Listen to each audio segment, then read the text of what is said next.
నమస్కారం. మీకందరికీ తెలుసు, రేపు 4వ తారీఖు ఒక సైకో పాలన నుంచి విముక్తి పొందిన రోజు. హ్యాపీ ఆంధ్రప్రదేశ్. రేపటికి ఈ వెన్నుపోటు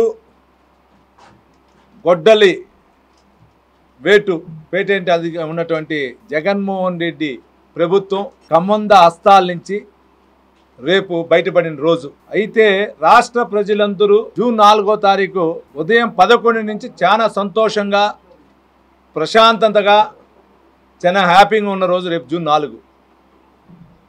అయితే ఈ జగన్మోహన్ రెడ్డి గారు ఆయనతో పాటు ఉన్న కోటరి రాష్ట్ర వ్యాప్తంగా రేపు వెన్నుపోటు దినం అని చెప్పారు. వెన్నుపోటు దినం అనే దానికి అర్థం మీకు తెలుసునా? వెన్నుపోటు దినం అనేది రాష్ట్ర ప్రజలకు ఇస్తానన్న పెన్షన్ పెంచకుండా మోసం చేసిన దానిక, మీరు ఇస్తానన్నటువంటి హౌసింగ్ కట్టకుండా ఊరికే నామమాత్రం ఇచ్చి చీపికుండా ఇచ్చిన దానిక, లేదా మీ వైఎస్ఆర్ పార్టీ స్థాపించినటువంటి శివకుమార్ గారి పార్టీని మీరు తీసుకొని ఆయన వెన్నుపోటు పొడిచిన దానికి వెన్నుపోటు దినమా? లేదంటే మిమ్మల్ని పెంచి పోషించి ఎంపీ సీట్ ఇచ్చి త్యాగం చేసినటువంటి బాబాయిని గొడ్డల వేత్తో నరికిన దానికి వెన్నుపోటు దినమా? 5 ఏళ్ళ పాలనలో 85% చెప్పిన పనులు చేయకుండా ఉన్న దానికి వెన్నుపోటు దినం దానిక?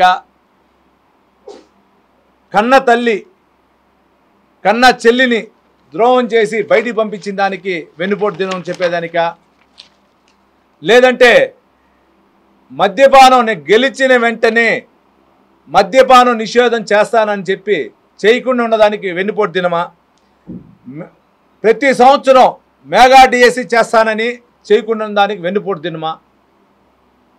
అదేవిధంగా బీసీ ఎస్సీ ఎస్టీ ఫైనాన్స్ సంబంధించిన కార్పొరేషన్ సంబంధించిన నిధులను దారి మళ్లించి చేసిన దానికి వెన్నుపోటు దినమా?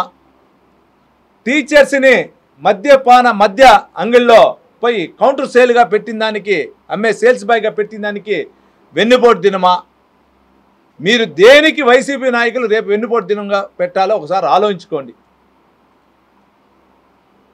మీకు 11 సీట్లు ఇచ్చినా ఇంకా మీలో ముద్ది మార్పు రాలా. ఎవరైనా మీరు చూస్తుంటాం, 7th స్టాండర్డ్లో మనం ఫెయిల్ అవుతాం, మళ్ళా రాస్తే మార్కులు తెచ్చుకుంటాం. ఇంట్లో అమ్మనో నాన్ననో పెద్దవారు ఎవరో లేదా టీచర్స్ చెప్తే మళ్ళీ 10th వచ్చేసరికి మార్కులు మంచిగా తెచ్చుకుంటాం.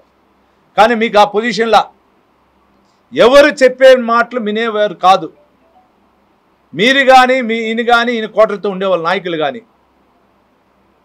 ఒకటే వెన్నుపోటు దినం చెప్పేదానికి రాష్ట్ర ప్రజలందరినీ, ఆంధ్రప్రదేశ్ రాష్ట్ర ప్రజలందరినీ కూడా మిమ్మల్ని ఓడించినారనే ఉద్దేశంతో ఈరోజు రేపు వెన్నుపోటు దినంగా పెట్టి రాష్ట్ర ప్రజలపైన కక్ష సాధింపు చేయడానికి కూడా మీరు కోరుకుంటూ ఉన్నారు.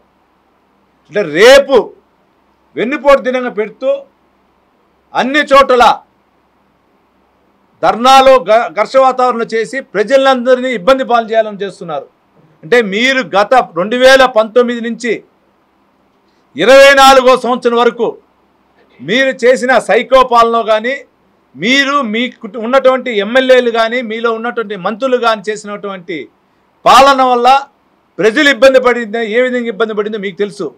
తిరిగి వాళ్ళని అదేవిధంగా ఇబ్బంది పెట్టాలనే ఉద్దేశంతో మీరు మళ్ళా వెన్నుపోటు దినంగా చెప్తున్నారు. ఇది మీకు న్యాయమా? జగన్మోహన్ రెడ్డి గారు కానీ, ఆయనకి మద్దతు ఇస్తున్న వైసీపీలో ఉన్నటువంటి 11 ఎమ్మెల్యేలు కానీ, మిగిలిన 164 నియోజకవర్గాలకు సంబంధించిన ఇన్ఛార్జీలు కానీ ఆలోచించుకోవాలి. ఎందుకంటే మా చంద్రబాబు నాయుడు గారు చెప్పిన ప్రకారం సూపర్ 6లో చెప్పిన పథకాల ప్రకారం ఇస్తున్నాడు. మొదటి సంతకమే పెన్షన్ పైన సంతకం పెట్టాడు. 2వ సంతకం ల్యాండ్ టైటిల్ యాక్ట్ పైన పెట్టాడు. 3వ సంతకం డిఐసి పైన పెట్టాడు. 4వ సంతకం అన్నా క్యాంటీన్ పైన పెట్టాడు. 5వ సంతకం స్కిల్ డెవలప్మెంట్ కోర్సు పైన దానికి సంబంధించిన పైన పెట్టాడు. 6వ సంతకం ప్రతి ఇంటికి మహిళకి ఏ విధంగా చెప్పారో ఎలక్షన్ ముందు 3 సిలిండర్లు సంవత్సరానికి ఇస్తామన్నారో వాటిపైన పెట్టాడు. మీలాగా ఎక్కడ మోసం చేయాల, మీలాగా గతంలో చెప్పిన విధంగా ఎక్కడ చంద్రబాబు నాయుడు గారు కానీ ఎన్డీఏ కూటమిలో మా పెద్ద ఆయన చంద్రబాబు నాయుడు గారు, డిప్యూటీ సీఎం పవన్ కళ్యాణ్ గారు కానీ, ఐటీ శాఖ మంత్రులు అయినటువంటి నారా లోకేష్ బాబు గారు ఎక్కడ కానీ, అదేవిధంగా దేశంలో ఉన్నటువంటి బీజేపీ ప్రధాని మోడీ గారు కానీ ఎక్కడ కానీ మేము చెప్పిన దానికంటే ఎక్కువ చేస్తూ ఉన్నాం. ఈరోజు మీరు ఒకసారి ఆలోచించాలి. గతంలో వైసీపీలో మీరు 2019 నుంచి 24 చెప్పినప్పుడు ఇచ్చిన పథకాలేమి, ఆ రోజు చెత్త పన్ను పైన కూడా మీరు చెత్త పన్ను విధించారు. చెత్త పైన కూడా ఈరోజు దాన్ని మేము చెత్త పన్ను క్యాన్సిల్ చేసాం. మీకు అది తెలుసుకోవాలి.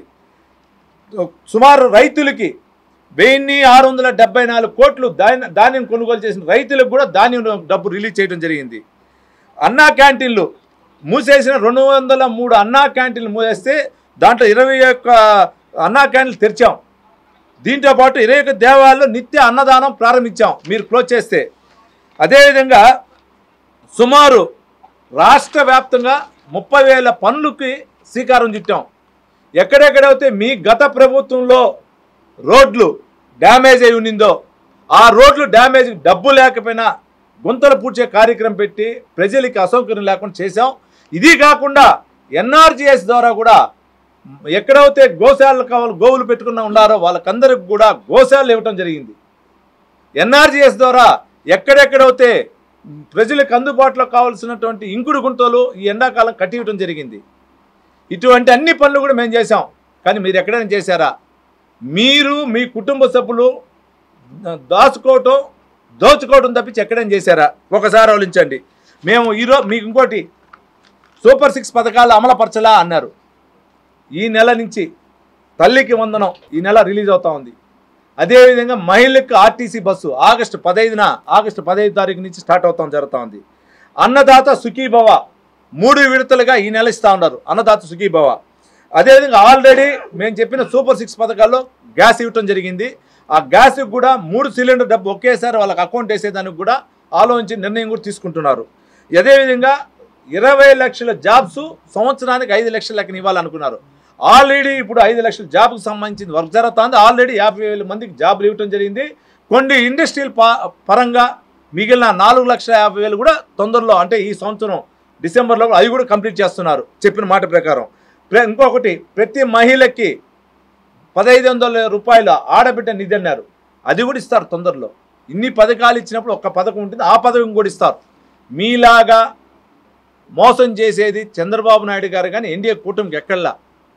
ఈ చంద్రగిరి నియోజకవర్గంలో ఎత్తుకుంటే కూడా మీరు చూసుంటారు 2019 నుంచి 2024 వరకు ఏ విధంగా దోచుకో అనే విధంగా జరిగిందో పాలన మీకు తెలుసు. ఇక్కడ ఇంకా దీని గురించి నేను ప్రతిసారి చెప్పాల్సిన వల్ల మీకు అందరికి తెలిసి ఇక్కడ జరిగింది. కానీ అందరికీ వైసీపీ నాయకులకు కానీ ప్రతి ఒక్కరికి ఒకటే విజ్ఞప్తి, ఎక్కడ కానీ చంద్రబాబు నాయుడు గారి నాయకత్వంలో ఎన్డీఏ కూటమిలో డిప్యూటీ సీఎం గారు కానీ నారా లోకేష్ గారు కానీ మెత్తిన ఎమ్మెల్యేలు ప్రజలకు అందుబాటులో ఉన్నాం. కానీ మేము ఎక్కడో పోయి మారుమూల ప్రాంతాల్లో కూర్చోలా, ఎక్కడో విహారయాత్రలకు వెళ్ళట. రేపు చంద్రగిరిలో 7 గంటలకు చంద్రగిరి నియోజకవర్గం అభివృద్ధి చెందాలన్న ఉద్దేశంతో యోగా డే కూడా చంద్రగిరికి సంబంధించిన ఆనాటి పాలించిన శ్రీకృష్ణదేవరాయల కోటలో పోర్టులో కూడా రేపు 7 గంటలకు యోగా డే పెట్టాం. తొందరలో మన చంద్రగిరి కోటను కూడా మన ముఖ్యమంత్రి గారు వేరే ఆర్కాలజీకి సంబంధించిన పెద్దలతో మాట్లాడి దాన్ని కూడా ఒక సంస్థకి ఇచ్చి దాన్ని కూడా డెవలప్మెంట్ చేసేదాన్ని వెళ్తాను. ఆల్రెడీ జరుగుతుంది.